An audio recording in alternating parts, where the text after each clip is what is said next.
السلام علیکم دوستو، تو آج میں ایک بار پھر سے حاضر ہوئی ہوں ایک اچھی سی کہانی لے کر۔ ایسی اچھی اچھی کہانیاں سننے اور پڑھنے کے لیے میرے چینل کو سبسکرائب کر دیں، شیئر کر دیں اور لائک کر دیں، اور کمنٹ میں ضرور بتایا کریں کہ آپ کو میری یہ کاوش کیسی لگی۔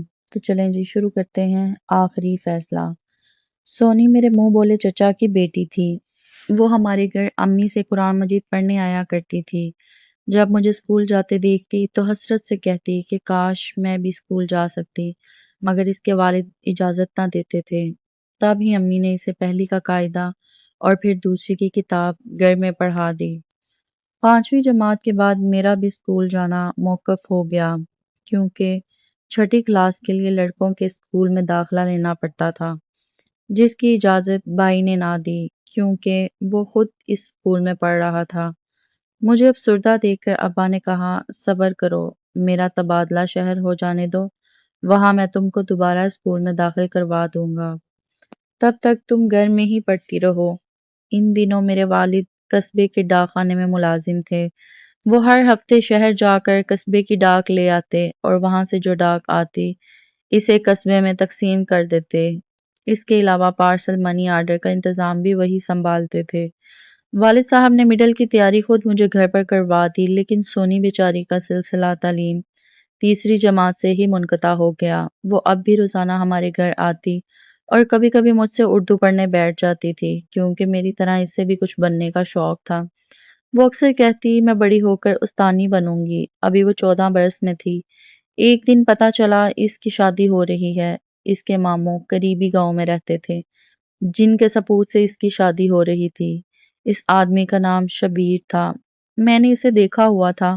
میں پریشان ہو گئی کیونکہ اس شخص کے تو پہلے ہی 5 بچے تھے اور عمر میں بھی کافی بڑا تھا۔ سونی کی ماں نے جب میری اماں کو بتایا تو انہوں نے سر پکڑ لیا، کہنے لگیں، بھابھی یہ تم نے کیا غضب کر دیا؟ سوکن پر بیٹی دے رہی ہو اور وہ بھی ادھیڑ عمر والے کو، جو تمہاری بیٹی سے 4 گنا عمر میں بڑا ہے۔ کیا ہو گیا ہے؟ سونی تو ابھی معصوم بچی ہے، کیوں ایسا غلط فیصلہ کر رہی ہو؟ بھائی جان، شبیر کی بیوی 2 ماہ ہوئے انتقال کر چکی ہے۔ اس کے 3 بچے تو سمجھدار ہیں، ان کو سنبھالنا نہیں پڑتا۔ 2 ہی ایسے ہیں جن کی دیکھ بھال کی ضرورت ہے۔ ان کی دیکھ بھال میں خود کر لیا کروں گی۔ شبیر کے پاس کافی زمین ہے، عمر میں بڑا ہے تو کیا ہوا؟ شریف آدمی ہے، قریبی رشتہ ہے اس سے، اس کی کافی زمین ہے۔ وقت گزرتے دیر نہیں لگتی، 2-4 سالوں میں اپنی سونیا 18 کی ہو جائے گی۔ خوشحال گھرانہ ہے، یہ وہاں سکھی رہے گی۔ اس وقت شبیر مشکل میں ہے، تب ہی ہم سے رشتہ مانگ رہا ہے۔ ہم نے انکار نہیں کیا، کل کو کوئی اور بھلا مانس اپنی بیٹی دے دے گا۔ بیٹیوں کے رشتے جلد تھوڑا ہی ملتے ہیں۔ چاچی جی، کیا تمہارا دل نہیں دکھتا کہ تم سونی کو 5 بچوں کی ماں بنا رہی ہو؟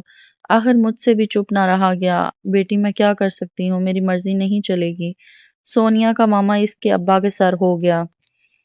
باپ مالک ہوتا ہے، جو چاہے فیصلہ کرے۔ ہم عورتوں کا کیا؟ جس روز چاچی یہ بات کر کے گئی، اس کے 1 ہفتے کے بعد کا واقعہ ہے۔ ہم سب سو رہے تھے کہ در پر دستک ہوئی۔ رات 10 بجے کا وقت تھا۔ دیہات میں تو ان دنوں بجلی نہ ہونے کی وجہ سے 8-9 بجے سب بستر میں گھس جاتے تھے۔ میری ماں نے لیمپ کی روشنی میں دیکھا، دروازے پر سونی کھڑی تھی۔ امی اس کو اندر لے آئیں۔ خیر تو ہے سونیا، اس وقت کیسے آئی ہو؟ جواب میں وہ رونے لگی۔ ہم نے تسلی دی اور رونے کا سبب پوچھا۔ وہ کہنے لگی، چاچی، میرے گھر والے میری شادی کر رہے ہیں اور مجھے بہت ڈر لگ رہا ہے۔ مجھے ابھی شادی نہیں کرنی، پڑھنا ہے، اس لیے میں گھر سے چلی آئی ہوں۔ اب میں گھر نہیں جاؤں گی، آپ لوگوں کے پاس رہوں گی۔ امی نے اسے پیار کیا اور سمجھایا کہ رات کو گھر سے نکلنا ٹھیک نہیں ہے، تم آج رات ہمارے گھر سو جاؤ۔ تمہارے ابا لینے آئیں گے تو کہہ دوں گی میں نے بلایا تھا کہ عائشہ کی طبیعت ٹھیک نہیں تھی۔ کل میں خود تم کو چھوڑ آؤں گی اور تمہارے والد کو سمجھانے کی کوشش کروں گی۔ سونیا اس رات ہمارے گھر سو گئی۔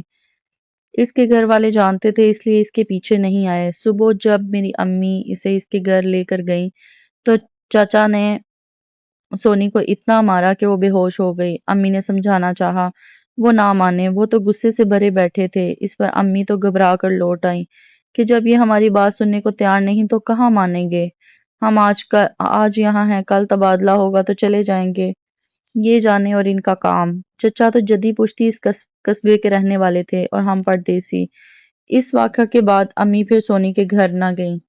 اس کی شادی کی تاریخ پکی کر دی گئی۔ مجھے بڑا دکھ تھا مگر میں بھی نہیں گئی کیونکہ امی نے منع کر دیا تھا کہ اب تم ادھر مت جانا، یہ کم عقل لوگ ہیں، الزام لگا دیں گے کہ ہم نے ان کی لڑکی کو بہکا دیا ہے، اسی وجہ سے وہ شادی سے انکار کرتی ہے۔ سونی کی شادی کی تیاریاں شروع تھی، بس ایک دیوار بیچ میں تھی۔ کتنا دل چاہتا تھا کہ اس کے پاس جاؤں، اس کو تسلی دوں، مگر میں بھی مجبور تھی۔ 4 دن شادی میں باقی تھے کہ پتہ چلا سونی غائب ہے۔ یہ بات پورے گاؤں میں پھیل گئی۔ صبح جب اس کے گھر والے اٹھے تو سونی کو غائب پایا۔ جہاں جہاں اس کے جانے کا امکان ہو سکتا تھا وہاں سے پتہ کیا گیا۔ ہمارے گھر میں بھی اس کی ماں پوچھنے آئی۔ 3 دن تک اس کا پتہ نہیں چلا۔ پھر کسان کے ایک لڑکے نے اس کے باپ کو بتایا کہ میں نے تمہاری بیٹی کو ایک آدمی کے ساتھ اس پگڈنڈی پر جاتے دیکھا تھا۔ جانے یہ سچ تھا یا نہیں، سونی کے والد نے اس کی بات کا یقین کر لیا۔ جب شادی میں 1 دن رہ گیا تو امی سونی کی ماں سے ہمدردی کرنے گئیں۔ یہ دوپہر کا وقت تھا اور میں گھر پر اکیلی تھی کہ دروازے پر دستک ہوئی۔ در کھولا اور یہ دیکھ کر حیران رہ گئی کہ سامنے چادر میں لپٹی سونی کھڑی ہے۔ میں اس کو جلدی سے اندر لے آئی اور پوچھا کہ تو کہاں گئی تھی؟ تیرا باپ سارے علاقے میں تجھے ڈھونڈتا پھرتا ہے۔ میں کہیں نہیں گئی تھی، ادھر ہی تھی۔ ہمارے گھر سے تھوڑی دور زمیندار کے بوسے کا ذخیرہ پڑا تھا جن کو ہم پلے کہتے تھے۔ وہ بولی میں پلوں میں جا کر چھپ گئی تھی۔ دن گزر جاتا تھا مگر رات ادھر ادھر کتے بھونکتے تھے جن سے مجھے بہت ڈر لگتا تھا۔ 2 دن سے زیادہ وہاں چھپنا ممکن ہی نہ رہا، اس لیے تمہارے گھر آ گئی ہوں۔ گھر جاؤں گی تو ابا مارے گا، اس لیے وہاں نہیں گئی۔ وہ بھوک سے نڈھال تھی۔ پانی تو رات کو بوسے کے ڈیر سے نکل کر قریبی ندی سے پی لیتی تھی مگر بھوک کے لیے مولی اور گاجر کے پتے کھا کر گزارا کرتی رہی تھی۔ نکاہت سے اس بیچاری کا یہ حال تھا کہ بات بھی نہیں کر سکتی تھی۔ سہمی ہوئی چڑیا کی طرح میرے پاس دبکی بیٹھی تھی۔ عاشق خدا کے لیے مجھے کہیں چھپا دو یا شہر اپنے ماموں کے گھر بھجوا دو، میں شبیر کے ساتھ نہیں جاؤں گی، مجھے اس سے ڈر لگتا ہے۔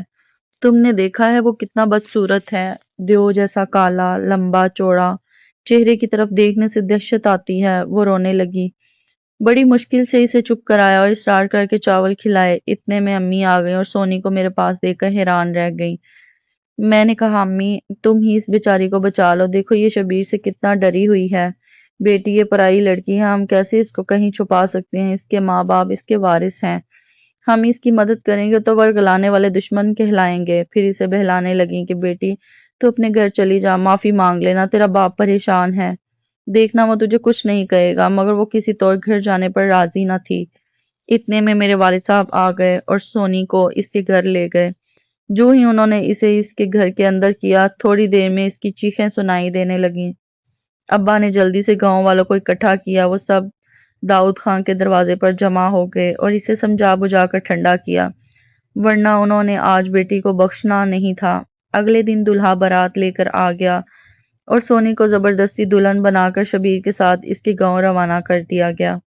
وہ اتنے زور زور سے روتی بلکتی جاتی تھی کہ اس کی آواز سن کر میں نے اپنے کانوں میں انگلیاں ٹھونس لی تھیں۔